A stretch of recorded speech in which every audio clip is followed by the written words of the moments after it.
प्रिय मित्रों, international yoga day जो कि 11वां है और भारत के माननीय प्रधानमंत्री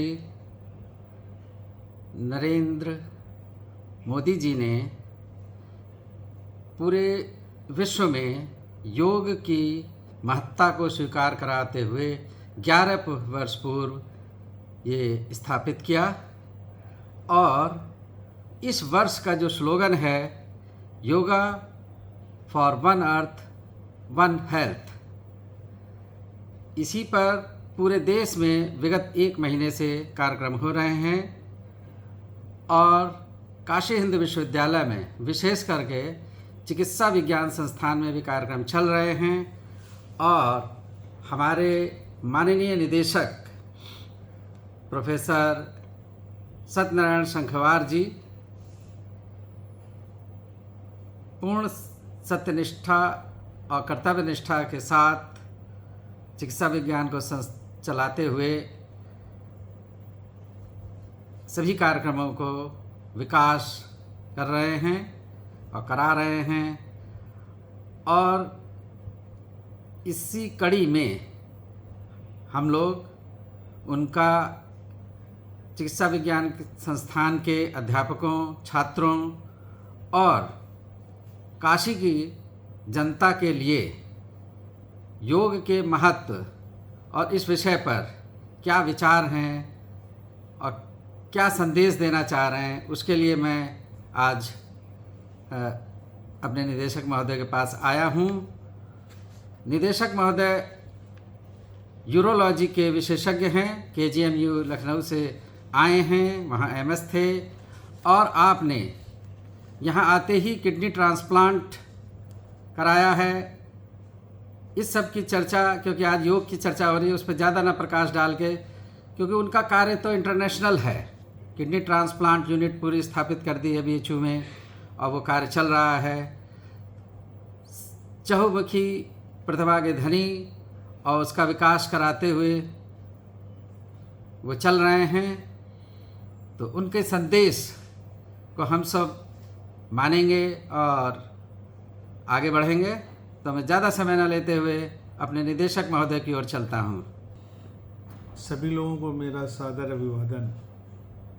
हमारे माननीय प्रधानमंत्री जी का जो मिशन आज से 11 साल पहले शुरू हुआ था योगा का, वो विश्व योगा दिवस के रूप में पूरे विश्व में मनाया जाता है। इंटरनेशनल योगा डे भी कहते हैं।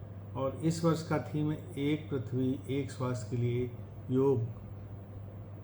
हम सभी जानते हैं एक पृथ्वी मनुष्य, पशु और पौधों सहित सभी जीवित प्राणियों का ग्रह है और सब लोग हम उसे घर मानते हैं। हमें प्राकृतिक दुनिया के साथ शांतिपूर्वक सह अस्तित्व बनाए रखते हुए इसकी देखभाल करनी चाहिए। वन हेल्थ पर्यावरण की स्थिति का सीधा असर हमारे स्वास्थ्य पे पड़ता है। जब हम अपने स्वास्थ्य का खुद ख्याल रखते हैं तो आसपास का वातावरण भी ठीक होता है। योग का योगदान हमें सद्भावना से रहना, सचेत रहना, समझदारी से निर्णय लेना आदि भी सिखाता है। अभ्यास करके हम पर्यावरण की भी रक्षा कर सकते हैं और अपने स्वास्थ्य को बेहतर बना सकते हैं। योग एक प्राचीन भारतीय विधा है जो शरीर, मन और आत्मा को संतुलन में रखती है। वन अर्थ वन हेल्थ का अर्थ है कि धरती और मनुष्य का आपस में जुड़ाव है। जब वातावरण प्रदूषित होता है तो उसका सीधा असर हमारे स्वास्थ्य पे पड़ता है। तो हमें ध्यान रखना होगा कि वातावरण अच्छा रहे। योग हमें प्रकृति के अनुरूप संयमित जीवन शैली देने की प्रेरणा देता है। यह तनाव, अवसाद, मानसिक असंतुलन को भी दूर करने में मदद करता है। योग अभ्यास से व्यक्ति भीतर शांत और बाहरी दुनिया के प्रति संवेदनशील बनता है। स्वस्थ जीवन शैली अपनाकर हम धरती के संसाधनों की रक्षा कर सकते हैं। आज योग फिटनेस नहीं है बल्कि एक संपूर्ण जीवन शैली बन चुका है। एक धरती एक स्वास्थ्य की सोच हमारे जीवन की सबसे बड़ी ज़रूरत है। अंतर्राष्ट्रीय योग दिवस हमें याद दिलाता है कि योग से हम खुद और पृथ्वी दोनों को स्वस्थ रख सकते हैं। कहा गया है अयम निज परोवेत्ति गणना लघुचेत साम उदार चरितानाम तो वसुदेव कुटुंबकम। अर्थात ये अपना बंधु है, ये अपना बंधु नहीं है, इस तरह की गणना छोटे चित्त वाले लोग करते हैं। उदार हृदय वाले लोगों की तो संपूर्ण धरती ही परिवार है, यानी कि वसुधैव कुटुंबकम है। वसुधैव कुटुंबकम का अर्थ ही है कि ये धरती ही परिवार है, पूरा विश्व एक परिवार है। यह संस्कृत वाक्यांश जो भारतीय संस्कृत में सार्वभौमिकता और एकता के प्रदर्शन को दर्शाता है। विस्तार में यह वाक्यांश महोपनिषद में पाया जाता है और इसका अर्थ है कि पूरी धरती यानी पूरा विश्व एक परिवार की तरह है। इसका मतलब है कि हमें सभी मनुष्यों के साथ भाईचारे और प्रेम का व्यवहार करना चाहिए, चाहे उसकी जाति, धर्म या राष्ट्रीयता कुछ भी हो। वसुधैव कुटुंब का दर्शन हमें सिखाता है कि हम सभी एक दूसरे से जुड़े हुए हैं और हमें एक दूसरे की मदद करनी चाहिए। यह ऐसा दृष्टिकोण है जो हमारी सीमाओं, विभाजनों और संघर्षों को दूर करने में मदद करता है। यह वाक्यांश भारत की विदेश नीति, सामाजिक दृष्टिकोण का भी एक महत्वपूर्ण हिस्सा है जो वैश्विक सहयोग और शांति का बढ़ावा देने के लिए प्रेरित करता है। तो हम सब लोग मिल कर के एक स्वास्थ्य और एक अर्थ के बारे में आगे बढ़ें और बंधुत्व का भाव रखें, एक दूसरे का सहयोग करें। ये भी योग का ही पार्ट है। जहाँ सुमति वहाँ संपत्ति नाना और जहाँ कुमति वहाँ विपत निदाना। हम सब लोगों को याद रखना चाहिए, यानी कि एक दूसरे का सहयोग हमारा परम कर्तव्य होना चाहिए। और एक बार मैं फिर इंटरनेशनल योगा डे पे, अंतर्राष्ट्रीय योगा दिवस पे सभी को ढेर सारी बधाइयाँ देता हूँ, शुभकामनाएं देता हूँ। सभी के जीवन में मंगल ही मंगल रहे। ढेर सारी शुभकामनाओं सहित आप सभी को मेरा सादर अभिवादन। बहुत बहुत धन्यवाद। जय हिंद। माननीय निदेशक महोदय हमेशा आनंद में रहते हैं जब कभी आप मिलें, चाहे जितनी समस्याएं हैं, और उनकी जो फेस रीडिंग अगर आप देखें तो वो आनंद में ही रहते हैं। तो मैं एक चीज़ ये जानना चाहता हूँ अपने निदेशक महोदय से कि क्या उन्होंने ये जो आनंद है वो सच्चित आनंद घन है, जो परमात्मा के नज़दीक है, जो श्रीमद् भगवत गीता के, जो भगवान कृष्ण ने अर्जुन को उपदेश दिया कि समत्वम योग उच्यते, समता का भाव ही योग है जी। तो उन्होंने समता मूलक तीनों फैकल्टियों में और आईएमएस में कार्य करते हुए विकास किया है। तो वो किसी गुरु से ट्रेंड हुए हैं, कोई उनके जीवन में आध्यात्मिक गुरु आए या माता पिता, ये संस्कार कहाँ से आए? ये कुछ पर्सनल क्वेश्चन है, लेकिन आज योग का दिवस है तो इतने सफल व्यक्ति से ये प्रश्न बनता है। तो मैं चाहूँगा कि निदेशक महोदय थोड़ा सा इस पर प्रकाश डालेंगे। धन्यवाद अवस्थी जी। आप से मैं यही विशेष रूप से विनयपूर्वक कहना चाहूँगा कि कर्तव्य के प्रति सचेत रहने से और दूसरों को सहयोग करने से बड़े बड़े काम आसान हो जाते हैं। हमारे साहित्यों में कहा गया कि बातों हाथी पाइए, बातों हाथी पाओ। मतलब कि अगर आप अच्छी सी बात करें, किसी से सहयोग करेंगे तो आपको हो सकता है इनाम में हाथी मिल जाए, लेकिन अगर आप क्रूरतापूर्वक व्यवहार करेंगे और अच्छे से नहीं बात करेंगे तो कभी आपको दंडित कर दिया गया तो हाथी पाँव से कुचले भी जा सकते, जैसा कि हमारे इसमें लिखा हुआ है साहित्यों में। कहने का मतलब है कि हृदय व्यवहार एक बहुत ही महत्व रखता है और देखा गया है कि अगर आप दूसरों की सहायता करते हैं तो ईश्वर आपकी सहायता करता है। और जब कभी भी किसी को संकट आए और कोई संकट मोचक बन के आया, हमारे साथ भी ऐसे हुआ कि कभी कोई कठिन परिस्थिति आई तो प्रभु के आशीर्वाद से सब लोगों ने आकर के सहयोग किया। तो जब सहयोग हमें मिला तो हमारा कर्तव्य बनता है कि हम दूसरों का भी सहयोग करें।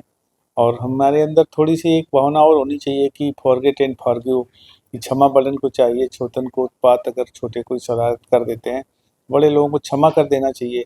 और इस तरह से हम परिस्थितियों को बहुत कुछ अपने अनुकूल बना सकते हैं। ये देखा गया है कि कई बार छोटी बात को इतना ज़्यादा तूल दे दिया जाता है कि बहुत बड़ी बात हो जाती है और हम कठिनाइयों में पड़ जाते हैं। तो वाद विवाद में नहीं पड़ना चाहिए। हाँ, हमें जो है जो तर्कपूर्ण है वो बात करनी चाहिए और जिसे कहते हैं आर्गूमेंट नहीं करना चाहिए, हमें अपने बेहतरी के लिए डिस्कशन करना चाहिए। और जैसे एक एक सीढ़ी करके छत पे चढ़ा जाता है, वैसे ही एक एक सोपान चढ़ के हम लोग सफलता की ओर पहुंचते हैं। तो अच्छी सफलता प्राप्त करने के लिए इन बातों का ध्यान रखना है। आपस में समन्वय, सामंजस्य, सहयोग, सहृदयता जरूर बनाए रखनी है। और अपना बड़प्पन हमेशा याद रखना चाहिए कि अगर हम बड़े हैं तो छोटों को आशीर्वाद दें, छोटों को आगे बढ़ाएं। जब आप ये करेंगे तो जब वो कभी बड़े होंगे तो वो अपने कनिष्ठ और यंगर लोगों के साथ वो भी अच्छा व्यवहार करेंगे, और एक तरह से एक चेन बन जाएगी कि जो एक दूसरे की सहायता करेगी, और एक अच्छे से विभाग, अच्छे से संस्थान, अच्छे से संगठन का पुनर्भाव होगा। तो मेरी ढेर सारी शुभकामनाएं सभी को। ये जो निदेशक महोदय ने बताया उसको बहुत ही सरल शब्दों में गीता में कहा कि निष्काम कर्म। Yes sir. निष्काम कर्म वो कर्म है जी जी। जिसमें हम दूसरे का उपकार करते हैं, वो ये सोच करके नहीं कि इससे फायदा होगा, बल्कि ये सोच के करते हैं कि वो ईश्वर का एक अंश है, उसमें भी एक आत्मा है और भगवान ने हमें वो शक्ति दी है, तो हम उसकी सहायता करने में सक्षम हो पा रहे हैं। भगवान ने वो, तो ये जो निष्काम कर्म की भावना का बीज है, तो फिर मैं उसी प्रश्न पे आऊँगा कि ये जो आध्यात्मिक ज्ञान है तो उसका मूल रूप से स्रोत क्या है? सर उसका स्रोत जो है बड़े लोगों का आशीर्वाद, बड़े लोगों का मार्गदर्शन, जो अपने अग्रज हैं और जो हमारे साधु संत लोग हैं उनके संपर्क में आइए। हमारे बड़े बड़े ऋषि मुनि हैं, जब मुझे कहीं भी दर्शन करने का, जाने का मिला, तो उन सब का जो मुख्य ज्ञान था यही था कि मन के अंदर सद्भाव रखो, दुर्भाव नहीं रखो किसी से, और सद्भाव आपको रहेगा तो पॉजिटिव एनर्जी जनरेट होगी। जब पॉजिटिव एनर्जी जनरेट होगी तो आप पॉजिटिव काम करेंगे। समाज में देखिए ऐसे ऐसे लोग हैं जिनको दुष्टता के अलावा कुछ नहीं आता, लेकिन देखा गया है कि उनका ग्राफ बहुत छोटा होता है। थोड़े समय के लिए भले ही वो प्रसिद्धि पाएँ, लेकिन ज़्यादातर समय उनको बदनामी मिलती है। तो अच्छे कार्य करने के लिए हमें मन को अंदर से शांत रखना होगा, जो कि हमें बड़े बुजुर्गों, ऋषि मुनियों, अपने समाज के लोग हैं और जो उच्चाधिकारी हैं उनसे प्राप्त होता है। तो हम सभी का से यही अनुरोध है कि आप अपने बड़ों का सम्मान करें, संस्कार प्राप्त करें।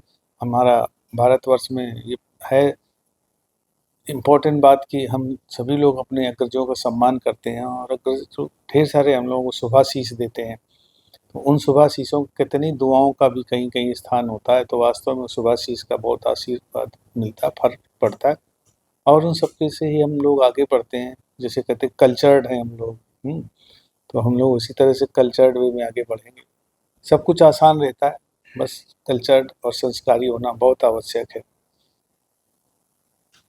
इसी संदर्भ में एक और प्रश्न है निदेशक महोदय से कि जो हमारे संस्कृत के व्याकरण के उद्भट विद्वान और विचेता रहे महर्षि पाणिनि, उन्होंने जो योग की निरुक्ति बताई है, युजिर संयोगी, या योग माने होता है जोड़ना, आत्मा को परमात्मा से जोड़ना। तो परमात्मा तो किसी ने देखा तो परमात्मा के अंश के रूप में जीव जंतु पशु पक्षी वसुधैव कुटुंबकम है, उससे हम जुड़ते हैं। जी सर। तो ये जो चीज़ है, मैं ये देखता हूँ कि संस्थान के कार्यों से मैंने देखा कि प्रातः 4 बजे से लेकर 12 बजे तक जो निदेशक महोदय लोगों से जुड़ रहे हैं, जो कोई उनसे मिलता है तो उनमें कोई अहंकार नहीं, कोई अभिमान नहीं, सबसे वो मिलते हैं, मुस्कुराते हुए मिलते हैं, आनंद के साथ मिलते हैं, उसका प्रभाव सब पे पड़ता है। तो ये जो चीज़ है, तो वो एनर्जी इस उम्र में आपको कहाँ से मिली? धन्यवाद अवस्थी जी, अच्छा सा प्रश्न आपने पूछा कि एनर्जी कहाँ मिली। यही है कि एनर्जी का स्रोत प्रायः यही होता है कि हम अपने आप को एक के बाद एक कार्य के प्रति समर्पित रखने का बना लें। जिसे कहते हैं थोड़ा सा टाइम मैनेजमेंट करें, और यदि आप टाइम मैनेजमेंट अच्छा करते हैं तो ये अंदर से एक ऊर्जा जैसा संचार होता है कि हमें ये काम करना, और रोज़ ये सोचना चाहिए कि आज हमने कल से क्या बेहतर किया। जब ये विचार रहता है कि हमें कल से बेहतर ही करना है, कल से बेहतर ही करना है, तो उसे कैसे करना है, किससे सहयोग लेना है। तो सबका सहयोग और अपनी अंदर की सोच ये बहुत सहायता करती कि नहीं, हमें रुकना नहीं, हमें आगे और करना, आज ये करना है। इतना काम हो जाए तो कितने लोग लाभान्वित होंगे, कितने लोगों को लाभ मिलेगा, वो प्रसन्न होंगे। तो ये बहुत बड़ी बात होती है कि आपका कोई कार्य किसी के मन में प्रसन्नता और मुस्कुराहट ला सके। आप भी मुस्कुराते हुए कोशिश करिए। कई बार होता है कि आप कोई बात सुन तो लो, अच्छे से आप सुन लेते हैं, तो कहते 70 से 80% मरीज वैसे ठीक हो जाता है। सुन के आप सही सलाह दे दो तो प्रसन्न होते हैं लोग। तो खुद भी प्रसन्न रहना है, दूसरों को भी प्रसन्न रखना है, कर्तव्यपरायण हमें रहना है, दूसरों को इस बात की शिक्षा भी देनी कि आप सब लोग भी कर्तव्यपरायण रखें। नर सेवा नारायण सेवा, किसी संकट कष्ट में देख के जो कुछ आपसे बन पड़ता हो अवश्य करना चाहिए। यही मेरा सभी के से अनुरोध है। एक और प्रश्न है कि श्रीमद् भगवद गीता में भगवान कृष्ण ने योग की जो परिभाषा और बताई है, योग है कर्मसु कौशलम। तो सुबह से रात तक आप कर्म करते चल रहे हैं, कुशलता से कर रहे हैं, बहुत ही सफलतापूर्वक संपादित कर रहे हैं।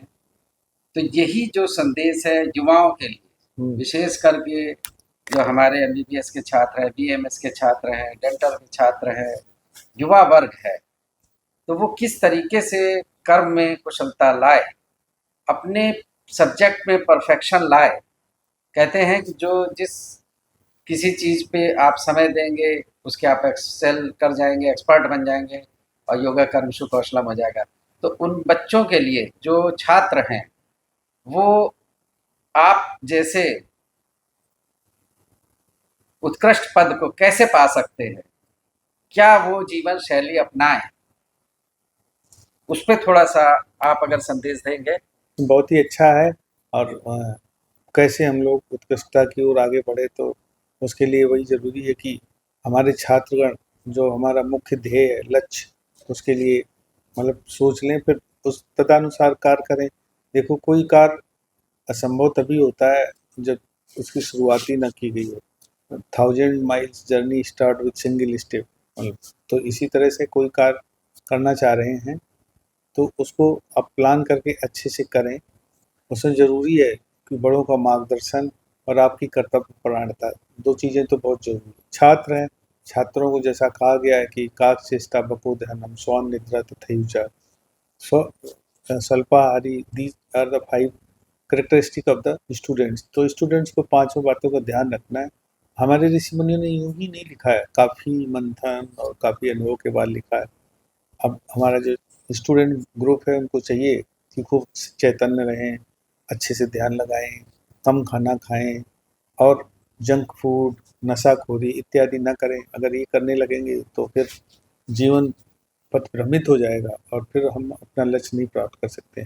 स्वामी विवेकानंद जी ने भी कहा था, उठो जागो और तब तक मत रुको जब तक कि लक्ष्य ना प्राप्त हो जाए। तो इन्हीं हमें महापुरुषों को पढ़ना चाहिए, महापुरुषों के बताए हुए मार्ग पर चलना चाहिए और अपने आप को स्वस्थ रखते हुए, स्वस्थ के लिए अच्छा सा आहार लेना है और पॉजिटिव विचार दिमाग में रखनी चाहिए। जो चीज़ें गलत हैं उनको नहीं शामिल होना चाहिए। यही मेरा युवा जन के लिए संदेश है कि मिलजुल करके आगे रहें, एक दूसरे का सहयोग करें और बड़ों का सम्मान करें। एक और चीज़ है कि समत्वम योग उच्यते, भगवान कृष्ण ने कहा, और समत्वम जो है वो, ये जो परिभाषा है उसके लिए स्थिति प्रज्ञ बताया दूसरे अध्याय में। तो वो चीज़, वो भाव हम आप में ऑब्जर्व करते हैं कि जय हो चाहे पराजय, यहाँ पर बहुत सारी समस्याएं हैं। जी जी। उसमें चाहे आप हार रहे हैं, चाहे जीत रहे हैं, चाहे लाभ हो रहा है, चाहे हानि हो रही है, और चाहे सुख हो रहा है, चाहे दुख हो रहा है, कोई भी स्थिति है, ये द्वंद्व कहलाता है। तो ये जो द्वंद्व की विभिन्न स्थितियां आप दो चार हो रहे हैं, एक दिन में कम से कम आप तो इतने बड़े पद पे है 10-20 बार हो जाता है। तो ये जो मूड स्विंग कराता है और अपने को समाज में साक्षी, जो आत्मा के लक्षण बताए, साक्षी और दृष्टा के रूप में बिना किसी पक्ष में जाए हुए आप ये निर्णय कैसे कर पाते हैं, आप अपने को स्थिति प्रज्ञ कैसे रख पाते हैं, ये जो रहस्य है वो हमारे छात्रों को संदेश दें। एक बहुत अच्छा प्रश्न है और हमारे छात्रों के लिए यही है संदेश कि हमारे छात्रगण ये देखें क्या उचित है क्या अनुचित है। इतना तो धीरे धीरे सभी के संज्ञान में आ ही जाता है। तो हमें देखना चाहिए कि जो चीज़ सही है तो सही है। हम तर्क की कसौटी पे कस के तो देखें कि हाँ ये सही है, कि मात्र कोई कह दे मान ले ऐसा नहीं ठीक होता है। अगर हम इन बातों का ख्याल रखेंगे तो ज़रूर सोचेंगे, मंथन करेंगे, और अच्छी बातें जब चार लोग कहते हैं तो और उसमें अच्छाई आती है। और झूठ बोलना और जो बातें बेसिर पैर की उनमें बातें करना, उनका कोई महत्व तो नहीं होता है, उनका कोई पैर भी नहीं होता, आगे चल के खुलता ही है। हमारे हिंदी दर्शन में कहा गया सत्यमेव जयते, तो रियली देर भले हो लेकिन जीत हमेशा सत्यता की होती है। तो हम छात्रों से ही कहना चाहेंगे, आप जिस उद्देश्य के लिए आए हो, पढ़ने के लिए आए हो, उसमें पढ़ाई करनी है। ये नहीं कि धरना प्रदर्शन और इस चीज़ों बातों में अपना समय गंवा रहे हैं, क्योंकि जो समय निकल जाता है वो फिर लौट के नहीं आता है। फिर ये होता है काश हमने कर लिया होता। कुछ प्रोडक्टिव बनाना है अपने जीवन को। प्रोडक्टिव तभी हम बना सकते हैं जब हम पॉजिटिव रहें और महापुरुषों द्वारा बताए मार्गदर्शन पर चलें। महामना मदन मोहन मालवीय जी की बगिया में जो लोग हैं, देखें महामना जी का जीवनी पढ़ करके। उन्होंने कहा कि और चीज़ के लिए नहीं कुछ कहते, मर जाऊं मांगू नहीं अपने तन के काज। वो कहते मैं मरना पसंद करूं लेकिन अपने लिए कुछ नहीं मांगूंगा, बट लेकिन परमारथ ही कारने मोह ना आवे लाज। अगर लेकिन परमारथ के लिए हमें किसी से भी कुछ करना पड़े, कहना पड़े, तो मैं करूंगा। तो ऐसे उच्च विचारों वाले महामना जी थे और इतना बड़ा विश्वविद्यालय बनवाया और इतने लोग शिक्षा प्राप्त किए। तो विश्व स्तरीय विश्वविद्यालय को बनवाने के लिए उनका विजन था, लोगों का सहयोग था, मार्गदर्शन था, जिससे कि हजारों लाखों छात्र लाभान्वित हुए। हमें महापुरुषों को अवश्य पढ़ना चाहिए। और खाली ये है, ये नहीं कथनी और करनी में डिफरेंस नहीं होना चाहिए। हमारे छात्रों को अच्छी करनी करनी चाहिए जैसे हमारे महापुरुषों ने मार्गदर्शित किया है। यही बातें विशेष रूप से हम लोग ख्याल रखें तो खुद का जीवन भी ठीक रहेगा, दूसरों का जीवन भी अच्छा रहेगा जो आपके सहयोगी और साथी हैं। एक और प्रश्न है कि जो स्वास्थ्य की परिभाषा बताई गई है आयुर्वेद में, समदोष समाज विषय संधा तुमल क्रिया प्रसन्नात्मेंद्रिय मन स्वस्थ इत्यादि। तो ये तो आयुर्वेद की परिभाषा हो गई, योग की परिभाषा हो गई। जनमानस इन श्लोकों को, इतने गंभीर चीज़ों को उतना नहीं समझ पाता। तो और आप इतने बड़े पद पे हैं और इतनी आपने का अनुभव है जीवन में, चिकित्सा का क्लिनिकल साइड है आपकी। तो दिनचर्या या आहार विहार जिससे कि व्यक्ति स्वस्थ रह सकता है, जी जी बिल्कुल। वो जनता को आप क्या संदेश देना चाहते हैं कि वो कौन सी दिनचर्या या किस तरीके से वो पूरे दिन को बिताएं, कैसा आहार लें, कैसा विहार लें या क्या करें जिससे स्वस्थ व्यक्ति स्वस्थ रह सके, और और जो अस्वस्थ भी है अगर वो मानसिक रूप से, तो वो बिल्कुल उसका बिल्कुल वो मनोविकार दूर हो जाए। तो बहुत पर्टिनेंट बात आपने उठाई कि स्वस्थ कैसे रहें, स्वस्थ रहना बहुत ज़रूरी है। तो हम सभी लोग जैसे विज्ञान के छात्र हैं और सभी लोग स्वास्थ्य से भी जुड़े हुए हैं, वो वहाँ हेल्थ की परिभाषा भी बताई गई कि स्वास्थ्य केवल फिजिकल, मेंटल, सोशल वेलबींग नहीं है, स्पिरिचुअल उसमें भी साथ में रहना चाहिए। तो ये भी सब साथ में रहता है, तो हमें सारे एस्पेक्ट देखने हैं।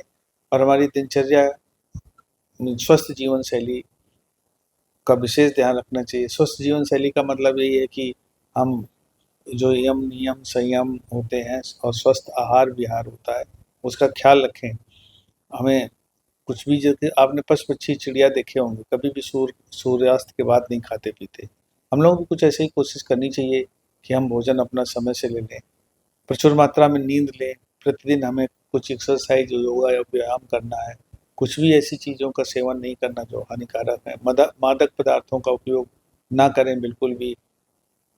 और हमारा भारत तो विविधताओं का देश है और यहाँ पर एग्रीकल्चर फूडिंग बहुत अच्छी है। तो बेहतर है कि हम वेजिटेरियन रहें। मांसाहार हमें नुकसान ही पहुँचाता है। देखा गया कि मांसाहार से कई तरह की बीमारियाँ डेवलप होती हैं। तो ध्यान रखें। और जो होता है स्मोकिंग, धूम्रपान और किसी प्रकार का भांग चार गांजा चरस, ये सब का सेवन नुकसानदायक होता है। इसका नहीं लेना। अगर आप लेंगे तो आपके शरीर में विकार होंगे और वो फिर विकार घर कर जाते हैं तो दिक्कत होती है। तो यही उपाय है कि करें ही ना।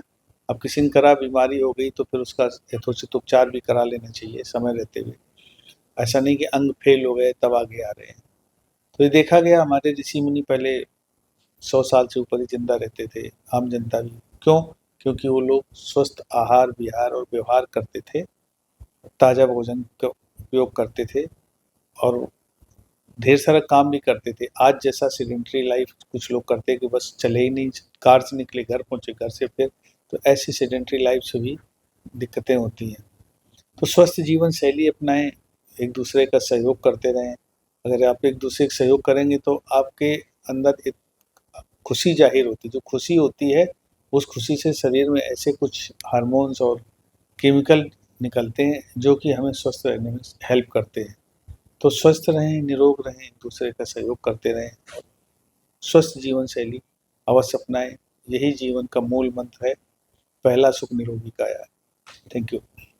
तो तो हमारे निदेशक महोदय ने हमको बहुत समय दिया और उनका बहुत ही बिजी शेड्यूल है, तो मैं अपने निदेशक महोदय को धन्यवाद दूंगा और आप सभी को भी। तो मैं वरिष्ठ आचार्य हरिहृदय अवस्थी, विभागाध्यक्ष रचना शारीर, काशी हिंदू विश्वविद्यालय वाराणसी, आप सभी को धन्यवाद देता है और शुभकामनाएं इंटरनेशनल योगा डे की। धन्यवाद।